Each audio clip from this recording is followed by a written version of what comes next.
আমার স্বামী প্রবাসে থাকে, তিনি প্রতি মাসে একটা নির্দিষ্ট পরিমাণ টাকা পাঠান, কিন্তু অনেক মাসে তার চেয়ে বেশি টাকা আমার খরচ হয়ে যায়, তখন স্বামী আর টাকা পাঠাতে চায় না, তাই আমি অনেক সময় 1000 টাকা খরচ করে বলি 2000 টাকা খরচ হয়েছে।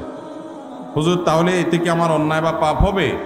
যদি দয়া করে একটু জানাতেন অনেক উপকৃত হতাম।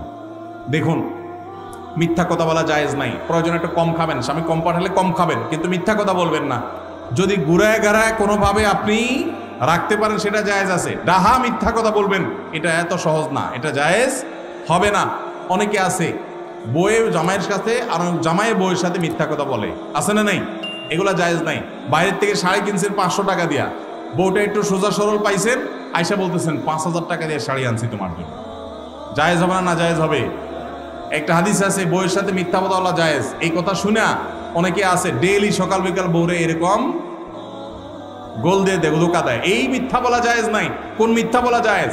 পামপট্টিমূলক মিথ্যা বলা জায়েজ। পামপট্টিমূলক মিথ্যা বুঝেন? বউরে বললেন তোমার চাইতে সুন্দর এই পৃথিবীতে আর কেউ হতে পারে না, অসম্ভব, অথচ এটা মিথ্যা কথা, কিন্তু বলছেন। বউ আবার আপনারে বলল। এই টাইপের পামপট্টিমূলক মিথ্যা বলা জায়েজ আছে। ডাহা মিথ্যা কথা।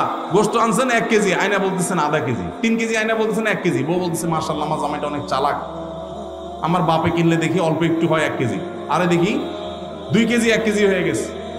তো এইরকম চালাকি করে বউয়ের কাছে ভালো সাজবেন, একদিন ওই রেট লাগানো দাম লেখা ট্যাগটা চোখে পড়বে, সারা জীবন বিশ্বাস একসাথে শেষ হয়ে যাবে যে বেটা তো প্রতিদিন আমার 500 টাকা শাড়িতে 5000 টাকা বলে বেচছি। এই 2 নম্বরই করা জায়েজ নাই।